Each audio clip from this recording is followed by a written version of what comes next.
So an entrepreneur that has their own material, for example, if they don't believe in their own material, because maybe they had a lot of parents and teachers telling them not good enough or whatever it is, they're not going to believe their course they've created is good enough. They're not going to believe their products they created are good enough, and they're not going to feel comfortable selling it. So their behaviors are going to be very resistive to selling. You have to get over that hurdle. Hello, dear listeners. It's that time again when we stroll through the paths of ambition, desire, and success. Welcome to the Dare to Declare podcast, where we explore the enchanting world of giant manifestors who've turned their visions and goals into the stuff of legends. I couldn't help but wonder, how do some people create the lives they've always dreamed of? Is it the magic of manifesting, the power of perseverance, or perhaps just a dash of serendipity? Well, dear friends, grab your coffee cups because we're about to spill the tea on fascinating journeys of those who dare to dream big and make it happen. Join me as we sip on success stories and ponder the ever-enticing question, can we all manifest our dreams into reality, or is it just an urban fairy tale? I'm your host, Debbi, and I'm here to guide you through the labyrinth of achievement with heart and soul. Ready to dare to declare? Let's get started. So we have something really special today that I have never done before. I interviewed a couple. Now, I met this couple a few months ago, and we're all Canadians, and I met them in Toronto. And it is Lisa and Rob Triggs. And so Lisa and Rob have been on a mindset journey together to bring their dream life to fruition.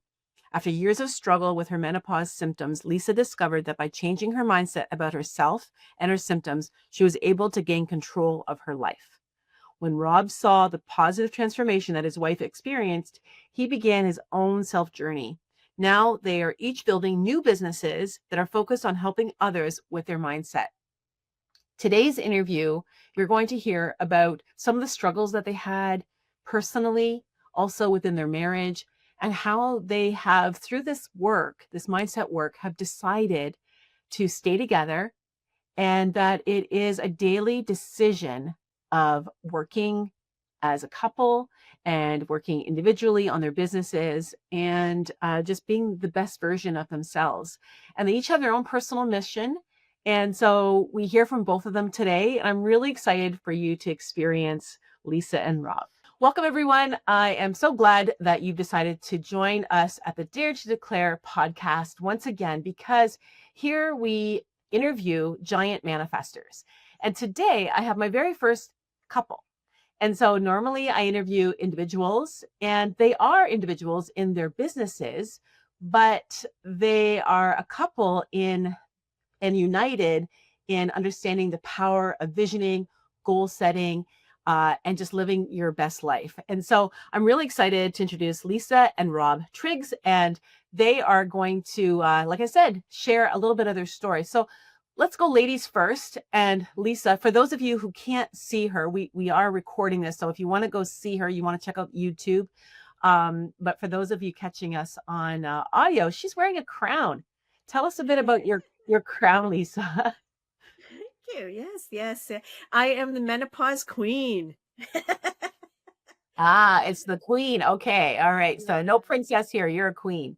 No, we're the Menopause Queen. This is my my new persona, my alter ego. Yeah. So Does she have a name other than Lisa?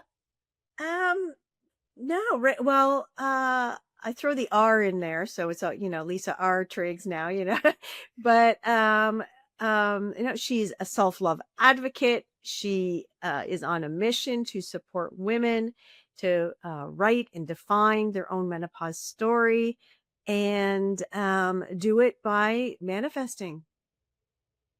Awesome. Mm-hmm. And so, in terms of branding, is this something that you use the crown within your imagery? Like, I know when I met you in person a month or so ago, you were in the bar wearing your crown. I think you handed out crowns to other people. So is this one of your branding? Yeah, we have photos. We passed it around because last year when I went to, a similar event, I had just this one, and it was such a beautiful moment. I think there was 30 or so of us at a dinner, and someone asked if we could pass it around. And so everybody put it on and introduced themselves, and it not only felt wonderful for me, um, to be able to provide that, but it was just really, really lovely to see everybody, kind of put it on and say, oh yeah, because if you haven't ever, for women out there, if you haven't ever put one on for even just the fun of it, a plastic one, doesn't matter, do it. Do it just for your own psyche, because you really do, kind of feel a bit different when you have one on. You really do kind of take on the persona. True. I have a quick story. So when I was finished my very first coaching program, it was a high ticket program. The owner of the company was from, I think, UK area, somewhere in Europe. And he asked me to do a vision board. And I was terrified, thinking, oh, great. Now the student just become the coach.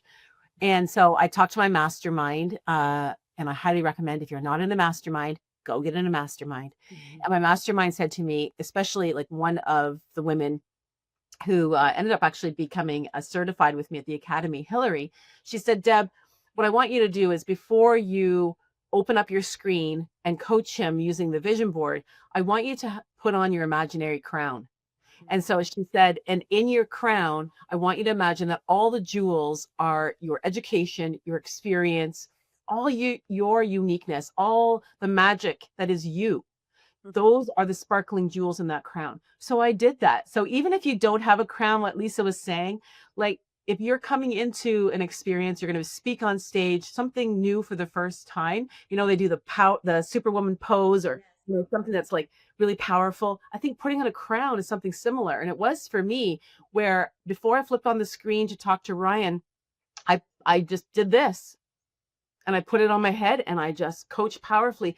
And it was so powerful, in fact, that the company ended up offering me a formalized partnership with them. So it's the energy that you bring. So you're right. There's something that shifts around self-image. So Rob, we don't want to leave you out of the conversation. And I wanted to tie in around self-image and who you see and who you have said that you are and what you're creating for your future. So tell us a little bit about where you've been. And as you've just told me, you're only 2 weeks in to this new position, this new self-image. Can you share a little bit about your story? Yeah, for sure. So I don't have a crown to put on, so I won't. Well, you can borrow mine. I can. I'll just live vicariously through Lisa's empowerment. So my background is, I'm a service technician from the big. So the start of my career, I was a service technician, and I went into sales years ago. And I went into sales reluctantly, not thinking I could do it. And I went in, tried real hard. I was struggling a bit. Ended up reading that book that's behind me in the shadow box, called Success Through a Positive Mental Attitude by Napoleon Hill. That's why it's in the shadow box. And that was a turning point for me. So for the last 27 years, I've had many, many different sales roles, B2B sales roles, sales manager, sales VP. I helped the company go from 6 people to over 100 and so people, and get acquired successfully from a Dutch company. And so all kinds of different things. So the thing that was speaking to me, though, was it was about the people that I managed. It was the salespeople and the customers. And the way I deal and relate with people comes from just being genuine and authentic. And everyone would say, how are you so successful? And I said, at first, I don't know. Just being me. And when I started to study this material, I started to realize, you know what it is? I'm just being genuine, and I'm being authentic, and I'm in a sales capacity. So when someone else comes in trying to sell hard, and then I walk in and I'm not selling anything, I'm just having a conversation with another human being, I was having a lot of success. So over the years, I kept doing that and managing teams, and I was making everybody else very successful. And I was successful too. We've done well. But what was calling me is just doing this full time, really helping people break through by using the same material, manifesting the life they really want. For me, it's helping people in a sales capacity, whether they're entrepreneurs or they work for a company as a salesperson. So because that's my background, that's my experience. But by embracing the material, as you can see from us and others, it changes your whole life. So that's what I'm doing, effective 2 weeks ago. Congratulations. Thank you. Something that you said is around, I didn't know why it was working. And, we manifest all the time. We, whether we're conscious of it or unconscious, and most people are unconscious of the fact that they're manifesting. They just maybe don't like the results because where their focus isn't where, the results they want, and they're confused by that. But somewhere along the line, you figured out that now I do know why. And like you said, it's authentic conversation. So you start to look at perhaps others to say, yeah, I don't want to be that guy. Like that, he's the one who gives salespeople a bad name. High pressure, not conversations. So reading Napoleon Hill, and are there others that supported you to have this new awareness that you go from simply doing to now being able to be the mentor, to be the teacher? Yes, very much so. So both of us watched the movie The Secret years ago. Remember the movie by Rhonda Byrne's story? Yeah. Mm-hmm. And so in The Secret, there was somebody named John Assaraf. Mm-hmm. And in the movie, or in the documentary, he talks about the vision board. I know you know a lot about vision boards. So he talks about this vision board, and in the movie, his young son, unpacks this vision board out of a box because they've moved. And anyway, he sees it and he says, "Oh my God, that's my vision board. I haven't seen it for years." And he looked at it, and a picture of the house that he put on the vision board was the actual house he was living in. Right. Not one like it, like the actual house. So he put this on the board, and that was what he was aspiring to achieve at some point, this nice big house in San Diego. And he actually ended up with the actual house, and he didn't even realize it. So anyway, long story short, I actually went out and I sat in that house and I met him, and I actually worked with him for a little while in a company called One Coach. And so that was another point of exposure to the material.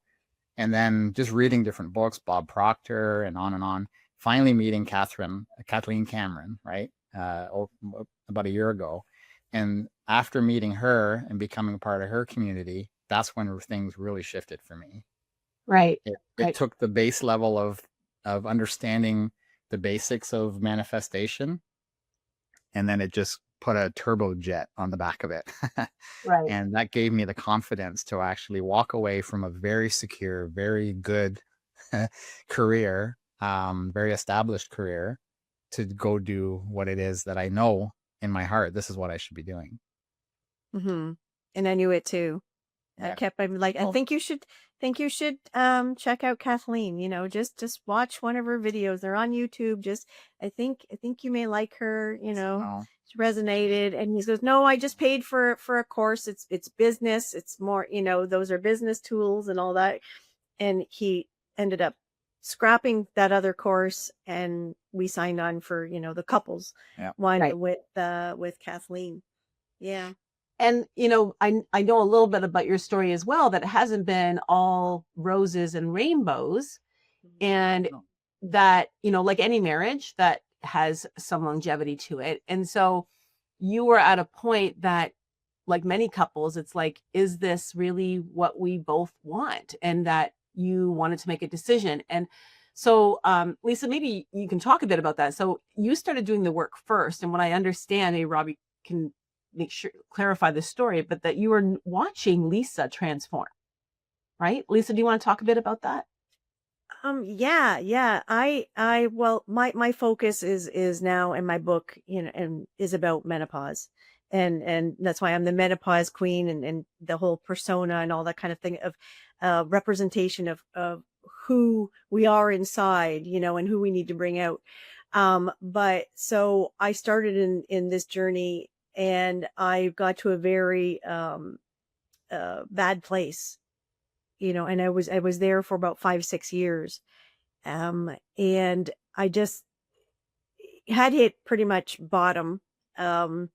And the only way to go was up. And then that's when I kind of, shook my head a little bit and said, "Okay, what are you going to do about this? Because I was going to therapy, I was, and different things. And what are you going to do about this?" And that's when it kind of hit me that I always had the decision. I always had the choice. I was allowing all these negative feelings and emotions and things like that from the outside affecting my life and my mental health. So, so yeah, he describes that I came out of my office one day. It may have been after, being on one of Kathleen's calls or webinars or whatever. And I said, I have been thinking about everything I have been in a negative bubble, everything negatively. And he was like, huh, you know, No guff. well, in some cases with good reason, Yep. but I mean, True. but I wasn't happy. We weren't happy, all that stuff. And it was at that point when I started to put the pieces back together and started, for me, I surrounded myself, right? I finally found the proper community to be in with other like-minded individuals. I started listening to music. I journaled. I just did as much as I could to kind of retrain my brain and get myself, back to feeling better. And then that was why the book came about. It's like, you know what? Women need to know about this, because I had been in groups where many women were suffering, right? Ending marriages and things like that. And I thought, oh, that's terrible kind of thing. But yeah, so that was the precipice or the beginning of my change, and then the book coming about, and then us doing the work and being here now. Thank you for sharing that. And I felt that energy when you said those 5 dark years. And I think I teared you up a little bit. I could feel that. Yeah. And I think many of us have been there, whether that be postpartum, or whether that be death or health diagnosis or marriage issues, whatever it is. Or maybe we're just discovering, childhood trauma that we're finally facing and realizing that's been running the show, or whatever that is. And what I heard you say, and I don't want to step over this, is what do I want to do about this? Mhm. And so even getting help with a therapist can still be waiting for the knight in shining armor, like the therapist is going to fix me, but realizing that it begins with you. And gave a list there, which was beautiful, like journaling. And what were some of the other things that you said that you did? I thought I was going to write that Listening down. to music, salvaging music, and then and yeah, meditation, right? Calming my nervous system down, in the community, right? The community, that's the big one. Yes, Yeah. the community. Yeah. So wise. And I think that is something that's so critical to not just discovery, but also sustainability of this positive mindset, because it's something you need to revisit every single day. And you can't just go, okay, well, I'm good now, I'm thinking positive. No, it's a continual. It's a lifestyle. That's how to describe it. It's a lifestyle. It really is. Right? So for you, did you find that you had to let go of some people to introduce new people into your life? Was that part of your story at all? We're kind of going through that a little yeah, bit. you kind of on a little bit of yeah. Yeah, yeah, I know. I mean, I kind of putting you on the spot here with some of these questions, but I mean, even as a couple, because you've decided now that this is the way we think, this is how we eat, this is how we drink, this is how we entertain ourselves. So that means that this may be that you're going to spend time with different people on vacation. Yeah, you're right. We do distance ourselves from certain people now, More than others, kind of Yeah, thing. I mean, sometimes you can't with family. Family's like, but No, yeah. pardon? Hopefully they won't be watching this, but yeah, that was actually, to tell you the truth, the first was, Yeah, or just finding those boundaries. Yeah. For sure. So you joined this coaching program. So Rob, what was the deciding factor for you? Because as you said, Kathleen, and she's a powerful woman, and joining that program, you had been in a male dominated, like all the people you mentioned before were all men. So it's like jumping in with your wife into what may be mostly females. I was there at the event with you, and I mean, you were the only male at our table, I think. Yeah. So yeah. So what made you want to jump into that program? just seeing her transform. I dropped him to Miami. We agreed to go to Miami to an in-person meetup Yeah. and met Kathleen in person. No, but before that, But that was that's where we said, okay, yeah. we're joining as a couple. But before joining, so I wanted nothing to do with this stuff. Right. Because I saw Lisa going on the matcha chats with all the other women, and it was all women. There was, I don't think there's any men at the time in the group. Occasionally. Or maybe there was a few. And so I thought, like, that's not what I need. I need templates. I need consulting stuff, masculine. Now I know to say that, masculine stuff, right?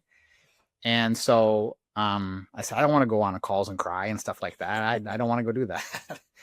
But then I watched a couple of Kathleen's videos, and I just listened. It was a combination of her words, what she said, the conviction in which she said it, her eye contact, because I'm a professional salesperson, so we study eye contact and body language and all that stuff, right? So you can tell if someone's lying almost. You get that good at it. So I'm watching her, and I said to Lisa, that lady believes every word she says. Every single word that comes out of her mouth is coming from her soul, not her brain. And so I just fell in love with her. I thought, she is someone I want to get to know. So then Lisa said, oh, there's this opportunity to go to Miami. And so we went to Miami. We met Kathleen in the group, and we signed up while we were there. And then we jumped in and started the program. And so it was taking Lisa's shift from being in menopause and not allowing the menopause symptoms to control her life anymore, because that was affecting me to the point where I was looking at apartments to not be here anymore. That's where I was. And we talked openly about that a few times. I don't think she knew I was that close, but we just weren't happy. And maybe some space is the right thing. But she came out of her office, and she had this like aura around her almost. And she just came over and said, I've been thinking about this all wrong. I'm so sorry. And so we hugged, and that was the turning point that day. And so when was that? Like, it's been about 2 years now. Yeah. Not even. Or not, yeah. Yeah. So anyway, so this material, this stuff, this work, depending on what you want to call it, it really has, if you allow it to, it has the ability to get at some of those inner hurts, the inner core wounds that are there. You don't even know they're there. I went through the self-limiting belief stuff in the exercise, Kathleen, as you do. And I went into a 3-week deep anxiety, couldn't sleep, couldn't walk, couldn't eat, couldn't do anything. It was awful. Ended up finding a hypnotist to help hypnotize me so I could actually calm down. But I got through it. And on the other side of that, I'm just so much more balanced now. We're not perfectly healed by any means, but we're both in the material as a couple, and we're both working on our own businesses separately, but we're using this material to drive the success that we're envisioning we're going to have. I love it. Yeah, this work definitely can support you. And something I want to step over is, and Lisa, since I've heard your story, and I think about my own as well, is that when I've met other couples that are struggling, and I've just talked to the woman, my advice to her, and I don't know what you think about this, Lisa, is I stopped looking at the external, and I just focused back in. Yeah. And I thought, I just need to, and that's all I can control is me. And so when I take 100% responsibility, which is from Jack Canfield, and I just start to look at what is triggering me and how am I responding, and I start doing the work, then the ripple effect can, it doesn't mean it's a guarantee, but that it can definitely start to heal. When you heal yourself, then it leaves space for others to find that. Absolutely. Yeah. And that's exactly it. And that's exactly one of my big realizations was, if how I feel about myself is what I'm projecting out to other people and all that kind of stuff. So, it's all that energy. If you're going to give off that energy, you're going to get it back, kind of thing. Lisa wasn't putting enough boundaries in place when it came to me. I was the man, right? I'm the, I don't know how many women feel this way, but and I don't know if this is true or not. Maybe I'm saying things out of the top of my head, but I felt she wasn't putting boundaries in place. So she started setting boundaries. One of them, which I had a hard time with, I have a habit when I have something really exciting to talk about or to say, I'll run down to her office, open the door, and tell her, right? And she said, "You can't do that, right? You need to respect. You need to respect the fact." Because so she was doing meditating, and I said, "What's the big deal? You're meditating. You're not doing anything important," right? I didn't say that. I just said that just right now. But this is the stuff that people say, right? This is what you go through when you're not in a good place. You would actually say things like that. Men say stuff like that. They do. So do women. And so do women. You're right. Yeah. So she set boundaries, and I learned to respect those boundaries. And it was hard for me because some things are just ingrained in you, and right, and so it takes time for you to get used to. And so we've come a long way, and we're not perfect, but we've come a long way. Yeah. And I respect those boundaries more than I ever did before. Yeah, it doesn't happen overnight when you're kind of, been used to being a certain way for so many years. I mean, we've been together a total of 37 years, since And we're only 38. yeah, I know.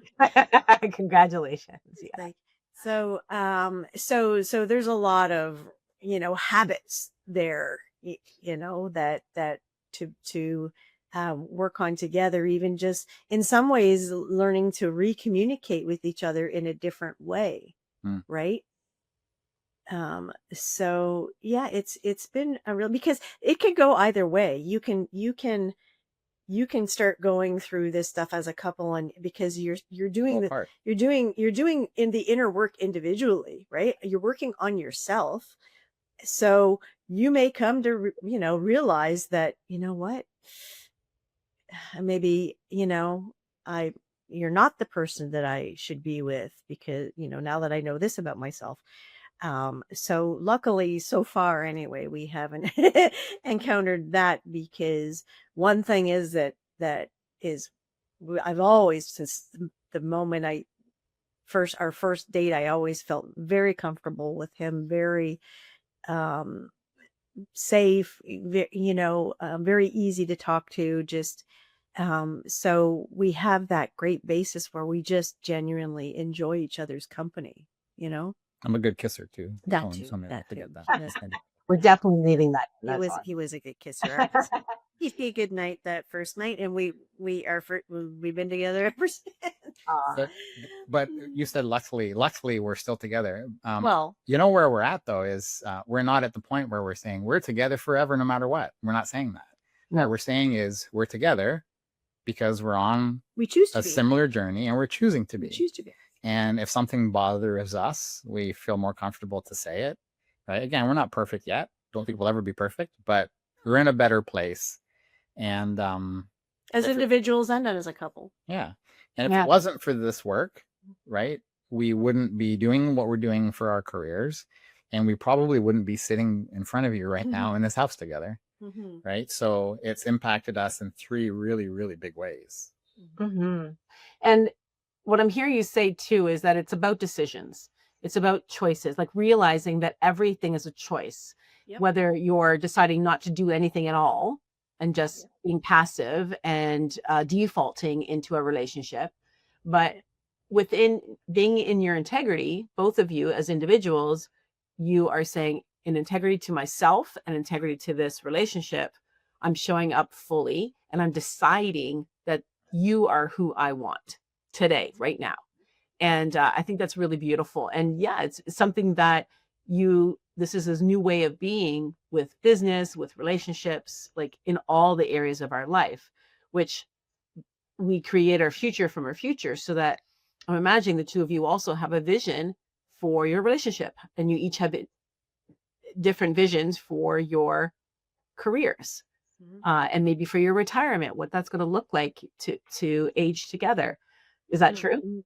Yeah, absolutely. Because he is a coach, and so far I am not. I provide support. I have materials, right? I have book, journal. There'll be cards coming out, and audio, videos, things like that. Community. I'm building the kind of community that hasn't been available yet for women in menopause. Like everything is specific. I've created quotes, affirmations that are specifically for us, and the community is specifically for us, and designed in a way that I wish I had. Right? You get one opportunity to complain and that's to say, the initially when you come in, what's going on, and then okay, let's get to work. Right? So I have both of you here as experts in your separate fields.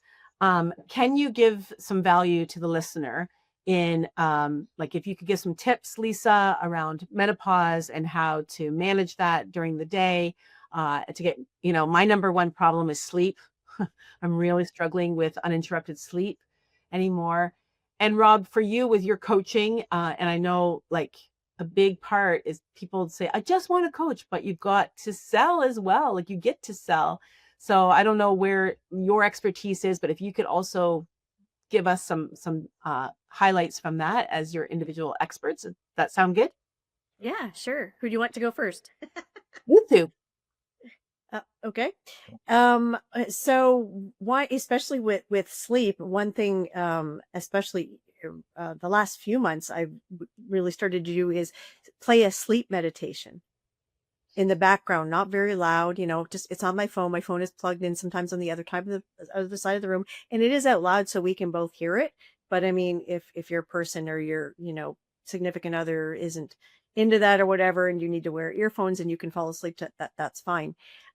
Because it's scientifically proven that positive stimuli on the brain, particularly before you go to bed, can help you sleep better as well as wake up in a better mood. But if that's not possible, you can write for a few minutes. You can read some affirmations or read, something positive. These are all things that affect the brain while you're sleeping and can improve your sleep as well as help you wake up. And one of the things, you might not think it's correlated with menopause, but it is, because when you're doing those things, you're actually calming your nervous system as well. Calming your nervous system is what's going to help improve your symptoms. Do you do any work with, thank you for that. Do you do any work with oils at all? I have on and off as far as diffusing and things like that. I want to say yes though, because I have a spray of lavender pillow spray. Mm-hmm. And She sprays on you, Rob. Is that what you said? Yeah. She sprays it on her pillow at night, but it wafts over to me. Oh, what the heck? He's like, what the smell? Yeah. He sleeps great though. Yeah. So lavender is great. So I have had oil where you put it here or you put it behind your ears as well. Lavender is great for sleeping. Or I will spray it on my pillow. Okay. Yeah, I've heard. I just started selling Young Living, and I started putting the lavender on my feet. Oh, cool. So that's what they told me to put on the bottom of my feet. So I don't know that I don't know. I don't think it's the one thing that's going to be like magically like, I'm out for the night, but I think everything. You have to believe it's going to work. Firstly, this can help. But I just want to add that I still get up to have to pee because that's the time.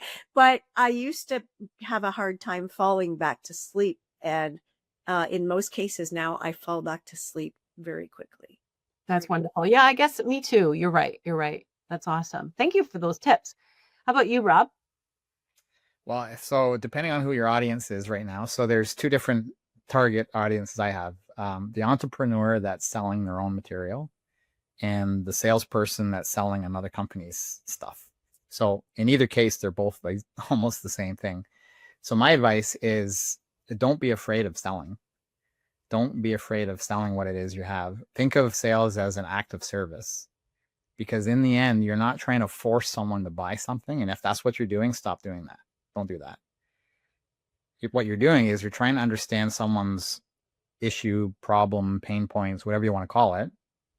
And you're trying to see if there's a fit between what it is you have, either as an entrepreneur or as a salesperson working for a company. And if you see a fit between those two things, then go ahead and sell it, right?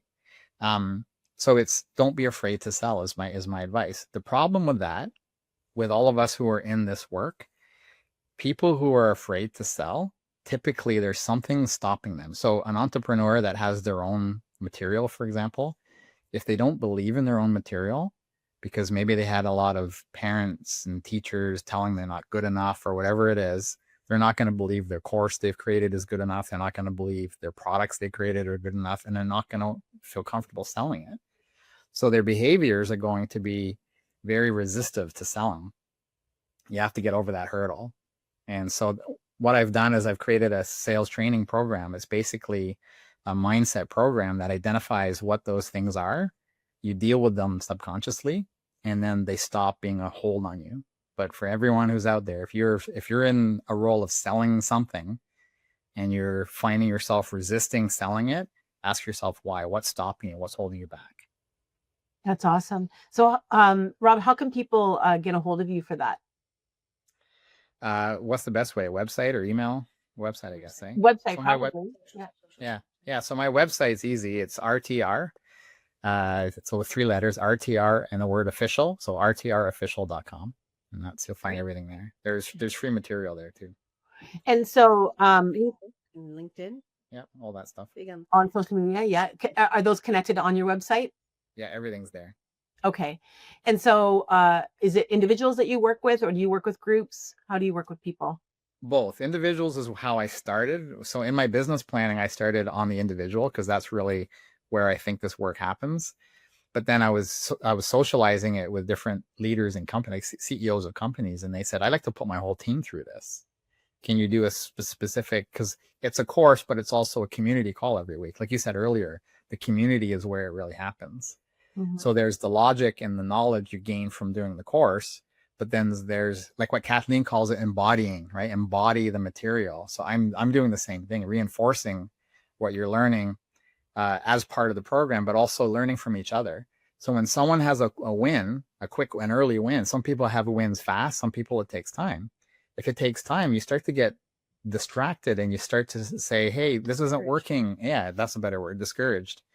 And so being part of the community, you see other people have wins and you say, man, if they can have a win, I can have a win too. And I used to go on the embodiment calls with Kathleen, and being one of the only men on it, I used to have a real hard time because a lot of times there'd be women on there talking about how at the hand of an abusive husband or things like that, right? And it drove me crazy because it's like these men that are out there, I wish they would find this material because they're just scared is all it is. And that's why they're angry. That's why they lash out. That's why they do all the crazy stuff you hear about.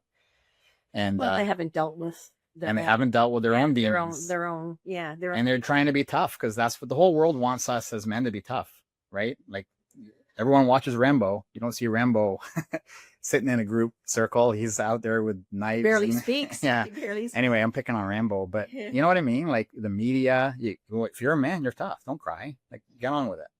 Right. So that's there. It's out there. Yeah. So, I think there is a shift, especially younger. It seems like more the younger generation. Like I was just telling you, I was just at an event in California, and I would say 2/3 were women, but 1/3 were men. And now mind you, it's Jack Canfield they're following, so it is a man, a male mentor, but still this work. And it's just really encouraging to see this personal development, self-awareness being understood and then promoted by men, for sure. Yeah. I love your mission. That's awesome. Thank you. So, and Lisa, how do people get a hold of you? Website is the menopausemindshift.com, and everything's there. Media links, social media, all that kind of stuff, links to my book, journals. So that's the main hub. So what if it's a woman who is struggling with menopause and also as a solopreneur and is like, I don't know how to sell. Do the two of you ever work together? We haven't yet, but we're just getting going on something. So we could easily develop something together. Yeah. I'm doing my very first masterclass at the end of this month at an event called Queens of the Internet. And the topic is how to master menopause in 30 days. And it's very, very, and I might create that into a course afterwards, a 4-week course, around 8 core elements. I've labeled them specifically, like write, see love and different things like that, rather than journal, meditate, and there's a reason behind that. But yeah, so I'm really excited to give that, and it may turn into a course, and maybe we'll end up doing something together, along those lines. So yeah. Well, you're a power couple. And like I said, I felt that when I met you, and I'm really excited. I'm excited here to introduce you to my audience here on this podcast for sure. So any final thoughts around this work, who you are as an individual, like where you're going, like your vision, your goal coming into this final quarter of the year and looking into next year? I think so right now we're just following our heart and the vision we have. We talk about living in the 4 dimensions. So you have an imagination. So we've imagined this for at least longer than me, a couple of years, I guess. So we're now actually in it. So it's our life now. So this year we have some financial goals to hit, but we also have some couple goals. We love to travel. And one of the benefits of this shift is for us to be digital nomads. So that's what we want to do. We want to be able to go live in Spain for 3 weeks in an Airbnb or something, and then maybe go to France because we feel like it. So that's really what's on our long future. term, long-term agenda. I felt that with your energy, both of you were like, yeah, that sounds fun. It felt playful all of a sudden. That's great. Yeah. Yeah, I always see a beach, and us on a beach, but not only us, our family, our children as well. Our daughter works for us now, and she's getting married in September, so we have that going on. But we've also taken the opportunity right now to invest financially in us and in the businesses, to make sure that they get going properly, that we have the right the right engines going, kind of thing, to be able to serve appropriately and the best that we can. So yeah, For sure. Yeah, it requires investment because every level, it's like, how do you scale this? What's next? And making those decisions. So it's wonderful that you have each other to support each other, even though you're separate businesses, that you're united in this work and in this mindset work for one another. So thank you so much for being here, Lisa and Rob. It's been a joy to interview you. And for the listener, I just encourage you to continue to dare to declare. Today, we've delved into the realm of manifesting giants, exploring the power of declaring our desires to the universe with unapologetic boldness. But before we bid adieu, I have a little something special to share with all of you dreamers out there. Introducing the Dare to Declare Vision Board magazine and online DIY Vision Board course, your ticket to manifesting greatness in style. Picture this: flipping through pages filled with inspiring images, empowering quotes, and step-by-step guides to help you create the vision board of your dreams. Whether you're yearning for that spacious condo with a view, or a love that sets your soul on fire, our magazine is here to guide you every step of the way. Dive deep into the art of manifesting with our exclusive online DIY vision board course. Led by manifesting expert, yes, yours truly, and seasoned dreamers. This course will teach you the ins and outs of creating a vision board that speaks to your heart and soul. So what are you waiting for? Join the ranks of the manifesting giants and dare to declare your wildest dreams to the universe. Head over to our website, debbisluice.com, and grab your copy of the Dare to Declare Vision Board magazine and enroll in our online DIY Vision Board course today. Until next time, keep dreaming big and daring to declare, because in the world of manifesting, the sky's the limit.